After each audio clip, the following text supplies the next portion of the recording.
बड़े ट्रिक इस्तेमाल किए थे, कोई तरीका छोड़ा ही नहीं था मुस्तफ़ा जान रहमत को रोकने के लिए। जनाब वाला उसने जब मुस्तफ़ा जान रहमत ने फ़ौरन की चोटी से नबुव्वत का ऐलान किया, तूफ़ान चला, आंधी चली, अबू जहल की मनहूस कंपनी ने मुस्तफ़ा जान रहमत का रास्ता बहुत रोका, रास्ते में कांटे बिछा डाले। मुस्तफ़ा ने कांटों पे चल चल के दीन मुस्तफ़ा दीन मोहम्मद ही फैला दिया। ज़रा दूर से कहो सुभान अल्लाह, दीन खुदा फैला डाला।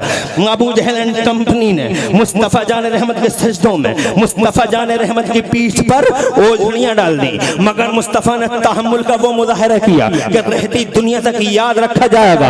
मक्के में आने वालों के कानों में रूइयाँ ठूंस दी मनहूस गैंग ने, ताकि मुस्तफ़ा की आवाज़ लोगों के कानों से लोगों के कानों में दाखिल होकर दिलों में उतरने न पाए। मगर खुदा की कसम, मुस्तफ़ा प्यारे की आवाज़ रूइयों की सरहद और सीमाओं को तोड़ तोड़ के कानों में से गुजर के लोगों के दिलों में उतरती चली गई। कलेमा मुस्तफ़ा परवान चलता रहा, ला इलाहा इल्लल्लाह मुहम्मदुर रसूलुल्लाह पढ़ने वाले रोजाना बढ़ते ही रहे। तो अबू जहल ने जनाबे वाला एक नेटवर्क और तैयार किया, एक चाल और बुना, एक चाल और चली। उसने इलाके के सूरमाओं को बुलाना शुरू कर दिया, इलाके के धुरंधरों को और इलाके के सूरमाओं को बुलाना शुरू कर दिया। मेरी तो नहीं मानते मगर तुम्हारी मान लेंगे। रोको इन्हें, इससे पहले कि मक्का डूब जाए, इससे पहले कि मक्के की ईंट से ईंट बच जाए। एक खुदा की बात करता है अब्दुल्ला का बेटा, एक खुदा की बात करता है अबू तालिब का भतीजा, और ये 360 सारे के सारे नाराज हो गए हैं। हुबल रूठ गया है, लात रूठ गया है, मनात रूठ गया है। इनके गजब का ज्वालामुखी फटने ही वाला है। इससे पहले कि इनके गजब का ज्वालामुखी फट जाए, इससे पहले कि एक सैलाब आए और मक्का डूब जाए, इससे पहले कि पूरे मक्के में एक आग लग जाए और मक्का जलकर भस्म और खाकिस्तर हो जाए, रोको उन लोगों को जो मोहम्मद की आवाज सुनते हैं। मादल्लाह सदबार मादल्लाह। इलाके के धुरंधर आने लगे, बड़े बड़े सूरमा आने लगे, लोगों को समझाया जाने लगा कि नहीं, उसके करीब मत जाना, अबू तालिब के भतीजे के करीब मत जाना, अब्दुल्ला के बेटे के करीब नहीं जाना। उन्हीं धुरंधरों और सूरमाओं में एक नाम आता है हबीब का, यमन का रहने वाला था, बहुत बड़ा धुरंधर था, नाफिजुल कौल था, बालिगुल कौल था। मक्के में उसकी बात सुनी जाती थी, लोग उसकी बात को मानते थे। इलाके का बड़ा सूरमा और इलाके का बड़ा चौधरी था, वो अपने वक्त का बड़ा प्रधान था। उसकी बात का बड़ा गहरा असर पड़ता था।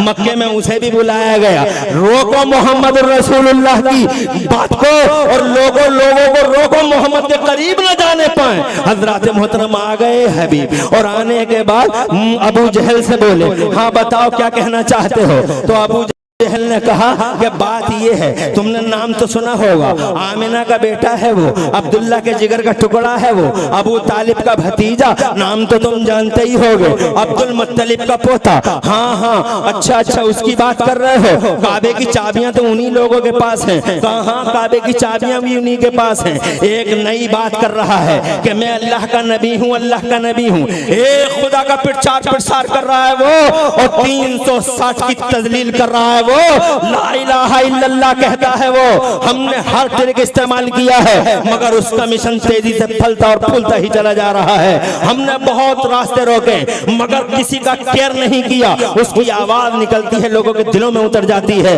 लोगों को, अपने मानने वालों को समझा के चले जाओ। तो जनाबे वाला हबीब कहने लगा, मैं ऐसे नहीं समझाऊंगा, मैं अब्दुल्ला के बेटे से बात करना चाहता हूँ। मेरे सामने अब्दुल्ला के बेटे को बुलाओ, अबू तालिब के भतीजे को बुलाओ। तो जनाबे वाला अबू जहल ने कहा, यही तो वो पॉइंट है जहां उंगली रखी जाती है। अरे तुम बुलाने की बात करते हो, अगर वो यहाँ आ गया और तुमने भी उसकी आवाज सुन ली, तो डर ये है कि कहीं ऐसा ना हो कि तुम्हारा दिल भी उसके कदमों में बिछने के लिए मजबूर हो जाए। इसलिए हम अब्दुल्ला के बेटे को यहाँ बुलाएंगे नहीं। तो हबीब ने कहा, बेवकूफ नहीं हूँ मैं तेरी तरह अहमक नहीं हूँ। अगर तू उन्हें नहीं बुलाता है तो फिर मैं यहाँ से जा बता रहा हूँ क्या मतलब है एक पंच का। एक फरीक की सुन ली, दूसरे की भी सुनूंगा, फिर कोई फैसला किया जाएगा कि रोका जाए या न रोका जाए। वो कहता क्या है जरा मैं अपने कानों से तो सुन लूं। जब जनाब वाला ज्यादा इसरार किया, बुलाया गया, इंफॉर्मेशन दे दी गई मुस्तफा जाने रहमत को कि अबू जहल एंड कंपनी आपको बुला रही है। बहादुरों के बहादुर है मेरे मुस्तफा, सूरमाओं के सूरमा है मेरे मुस्तफा। कभी बुज़दिली नहीं मुस्तफा, बुज़दिली का मुजाहिरा नहीं बल्कि बुज़दिली से अल्लाह की पनाह मांगते रहे मुस्तफा। कभी जनाब वाला बातिल के सामने सरेंडर नहीं हुए मुस्तफा। जैसे ही इंफॉर्मेशन आई मुस्तफा जाने रहमत चलने के लिए जनाब वाला तैयार हो गए। चले मुस्तफा, बड़ी बड़ी बोलियां बोल रहे थे अबू जहल वाले। अबू जहल की छतरी के नीचे एक एक जनाब वाला एक एक बहुत बड़े बड़े चीटर और बड़े बड़े शीटर और बड़े बड़े बदमाश और बड़े बड़े जनाब वाला बड़े बड़े बदमाश और तखरीबकार अबू जहल की छतरी के नीचे जमा हो गए थे। उतबा कोई मामूली चीटर था, शैबा कोई मामूली चीटर था और वलीद इब्ने मुगीरा कोई मामूली धोखेबाज और जनाब वाला बेईमान था। खुदा की कसम इसकी छतरी के नीचे बड़े बड़े जालिम अत्याचारी अहंकारी जमा हो चुके थे। हज़रात मोहतरम आए मुस्तफा, बड़ी बढ़िया बोली अब हम ऐसा कर देंगे, वैसा कर देंगे, यूं कर देंगे और यूं कर देंगे। जैसे ही मुस्तफा जाने रहमत के चेहरे पे नजर पड़ी है, अल्लाह की कसम सबकी बोलती बंद हो गई। बड़ी बड़ी बोलियां बोलने वाले अचानक बोलतियां बंद हो गई। सन्नाटा छा गया अबू जहल एंड कंपनी की पूरे के पूरे इजलास पर। ऐसा सन्नाटा कि मुस्तफा जाने रहमत सल्लल्लाहु अलैहि वसल्लम को देखते ही चारों तरफ हू का आलम सन्नाटा, कोई बात नहीं करता। आप अगर देखते तो आप कहते गूंगे खड़े हैं और करीब जाके देखते तो कहते कि ये लाशें खड़ी हैं। जब जनाब वाला ये मंजर आला हजरत इमाम अहमद रज़ा मुजद्दिद बरेलवी मुहद्दिस बरेलवी रज़ी अल्लाह तआला अन्हु ने मुलाहिज़ा फरमाया तो उसकी तर्जुमानी इन अल्फाज में इरशाद फरमाई बरेली के आला हजरत ने। फरमाते हैं बरेली वाले, या रसूल अल्लाह क्या शान है आपकी कि तेरे आगे यूं है दबे लचे, तेरे आगे यूं है दबे लचे फुसहा अरब के बड़े बड़े, तेरे आगे यूं है दबे लचे फुसहा अरब के बड़े बड़े। कोई जाने मुंह में ज़बान नहीं बल्कि जिस्म में जान नहीं। सन्नाटे की इस तबी चादर को मुस्तफा जाने रहमत ने ये कह के फाड़ दिया, क्यों बुलाया है तुमने मुझे? हबीब बीच में आ गया, मैंने बुलाया है आपको। क्या कहते हैं आप? मैं आपसे कुछ जानकारी लेना चाहता हूँ। क्या कहते हैं आप अल्लाह के नबी हैं? इरशाद फरमाया मैं नबियों का नबी हूँ और रसूलों का सरदार हूँ। जरा जोर से कह दो सुभान अल्लाह। मैंने बहुत कुछ सुना है तुम्हारे बारे में, बहुत सुना है मैंने तुम्हारे बारे में, लेकिन आज टाइम हो गया जनाब वाला ज्यादा और बिल्कुल चूंकि मुँह मुबारक भी तशरीफ ला रहा है, इंशाल्लाह उसकी ज़ियारत सईदा से हम अपने दिलों को रोशनी देंगे। और ये मुझे बोलते बोलते 35 मिनट हो गए और पता ही नहीं चला ये 35 मिनट कैसे हो गए। 5 मिनट और लेना चाहूंगा अगर सबकी इजाजत हो तो बावाज़े बुलंद कह दें सुभान अल्लाह माशाअल्लाह। जरा हाथ उठा के बताओ इजाजत है 5 मिनट की? और माशाअल्लाह क्या मजमा है साथ, सुभान अल्लाह। बहुत अच्छा, खुश रहें, आबाद रहें और दो जहां में अल्लाह आपको उजाले बख्शे और कारी अमानत रसूल का फैजान अल्लाह हम सब पे जारी सारी फरमाए माशाअल्लाह। कारी साहब बहुत खुश होंगे आज खबरे पाक में और फजर का वक्त शुरू भी हो गया है। अब क्या बताऊं, कैसे तकरीर करूं, क्या करूं क्या न करूं। हजरात मोहतरम बहुत क्या करूं, बड़े मैं ये समझ रहा था कि 12 बजे मेरा नंबर आ जाएगा, 1-1.5 घंटा इत्मीनान से बोलूंगा, मगर चलो इतना ही काफी है। हाँ ये तो है, बहुत अच्छी बात है। बड़े इत्मीनान से बोलने का मूड था, मगर चलो माशाल्लाह मुझे खुशी है कि तुम सब खड़े हो गए आके, यही बड़ी बात है। सच्चाई है हजरत, एक शख्स भी नहीं गया और सुनते ही रह गए। जी हाँ। और अभी तो अगर सुबह न होती, अगर फजर की पो न फटती तो तुम 1 घंटा तो कम से कम मुझे सुन ही लेते। पक्का हजरत, पता भी नहीं। अब बताओ कितने लोग 1 घंटा सुनते मेरी बात को? सभी सुन लेते। क्या करूं क्या ना करूं, अल्लाह तुम्हें खुश रखे, आबाद रखे। इंशाअल्लाह जिंदगी बाकी, खिताबत बाकी, फिर कभी मुलाकात होगी इंशाअल्लाह। अल्लाह इस फैजान को जारी रखे हजरत के। अल्लामा रज़ाए रसूल को अल्लाह सेहत सलामती दे, लंबी उम्र दे। मौलाना आशिक साहब और इनके जितने भी मुसाइदीन हैं हजरत के और जितने भी तरफदार हैं हजरत के, अल्लाह सबको दो जहां में चैन और सुकून और करार अता फरमाए। आमीन बिजाहि नबी अमीन सल्लल्लाहु अलैहि वसल्लम। कहने लगा बहुत कुछ सुना है मैंने, लेकिन अगर तुम सच्चे नबी हो तो वो 14वीं का चांद चमक रहा है, जोर से 14वीं का चांद चमक रहा है। जादूगर का जादू सिर्फ जमीन पे चलता है, आसमान पे नहीं। अगर सच्चे नबी हो तो 2 टुकड़े करके दिखा दो इस चांद के। इतना सुना मुस्तफा मुस्कुरा दिए, जोर से मुस्कुरा दिए। मुस्तफा क्यों मुस्कुराए? इसलिए मुस्कुराए मुस्तफा कि ये चांद बहुत छोटी सी बात कह गया हबीब, ये चांद तो बचपन में मुझसे वादा कर चुका है। जब मेरी उंगलियों के इशारे पे चांद चलता था तो मेरी बातें होती थी चांद से। सुभान अल्लाह, अरे होती थी ना, हदीस पाक में आता, आका खुद फरमाते हैं काना युहद्दिसुनी व कुन्तु उहद्दिसुहु। ए मेरे चचा, मैं चांद से बातें करता था तो चांद मुझसे भी बातें करता। आज तक मैंने ये तो सुना था कि चांद से बातें करते हैं लोग, चांद से बातें करते हैं लोग। हमारे मुरादाबाद में औरतें अपने बच्चों को गोद में ले लेकर चांद से बातें करती हैं। चंदा मामा दूर के, चंदा मामा दूर के, चंदा मामा दूर के, सब बातें करते हैं चंदा से, मगर मामा को कोई पता नहीं भांजा की साल में। मामा तो बस यूं ही मुस्कुराते रहते हैं, चंदा मामा दूर के, सब बातें कर रहे हैं। मगर आज तक मैंने नहीं सुना कि किसी शख्स से चंदा मामा भी बातें करता हो, चांद भी बातें करता हो। मगर हिस्ट्री की एक शख्सियत है, नबियों की दुनिया में वो नबी है, रसूलों का वो इमाम है, साइंटिस्टों के बीच में बड़ा साइंटिस्ट है, वो बड़ा जमाने का सबसे बड़ा डॉक्टर और हकीम है, वो प्यारा मुस्तफा है, खुदा के कसम इतिहास का पहला शख्स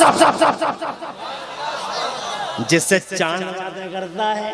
वाह, क्या बातें करता है मुस्तफा। टाइम हो गया, बता बार बार जनाबे वाले इंफॉर्मेशन आ रही है, टाइम हो गया है टाइम। मगर मैं भी क्या करूं जब तक सलात न होगी। जमात होगी कहाँ से? जमात से पहले अजान होगी, फिर सलात होगी, और इंशाअल्लाह फिर जमात से ही होगी इंशाअल्लाह। अल्लाह खुश रखे, आपको आबाद रखे। 5 बजे बोलना भी कारी अमानत रसूल के फैजान का हिस्सा है, याद रखना इस बात को। मैं बहुत मोहब्बत करता हूं उनसे, और सुनना भी। बड़ी देर में जोश आया, अगर पहले से आ जाते तो 2-4 को और इबरत हासिल हो जाती। अल्लाह तुम्हें खुश रखे, आबाद रखे। 2-4 मर्तबा आ गए होते। अब तक काफी टाइम हो गया, बात को तमाम करते हैं। हिस्ट्री की पहली शख्सियत पीली भीतर आसपास वालों, मेरा मुस्तफा के चांद से बातें करते हैं और बदले में चांद भी मुस्तफा से बातें करता है। क्या बातें करता है चांद? तो मुस्तफा खुद फरमाते हैं, सच्चे पैगंबर फरमाते हैं, काना युल्हिनी अनिल वका। ए मेरे चचा, हजरत अब्बास से कहते हैं, ए मेरे चचा, चांद मुझसे ये बातें करता था। क्या बातें करता था, सुनना चाहते हो? ये बातें करता हूँ, काना युल्हिनी अनिल वका। जब मैं पालने में लेटा लेटा रोना चाहता था, जब मैं पालने में लेटा लेटा रोना चाहता था, तो चांद मुझसे कहता था, आका रोना नहीं, आका रोना नहीं, आका रोना नहीं, आका रोना नहीं, आप जैसा कहेंगे हम वैसे हो जाएंगे। कहाँ है देवबंदी और कहाँ है ये वहाबी? क्या हदीसें नहीं पढ़ते हो बे? कौन सी हदीसें पढ़ते हो? आका पाक दिए हबीब बहुत छोटी सी बात कर गया, ये तो पहले ही वादा कर चुका है। जैसा कहा अगर नबी हो तो 2 टुकड़े कर दो। मुस्तफा जान रहमत ने उंगली का यूं इशारा किया, उंगली का इशारा करना था मुसलमानों। एक हिस्सा पूरब में चला गया, एक हिस्सा पश्चिम में चला गया, 2 हिस्सों में बट गया, फट गया, इधर और उधर। अबू जहल एंड कंपनी के पैरों के नीचे से जमीन निकल गई, हबीब का मुंह खुला रह गया। मुस्तफा से बोला जोड़ दो, डबल को सिंगल कर दो। मुस्तफा फिर मुस्कुराए, उंगली का इशारा कर दिया, पूरब वाला पश्चिम की तरफ चला और पश्चिम वाला हिस्सा पूरब की तरफ चला। दोनों के दोनों जुड़ तो गए, मगर पीलीभीत और आसपास वालों, कारी अमानत रसूल के मुरीदों, शीशा जब टूट जाता है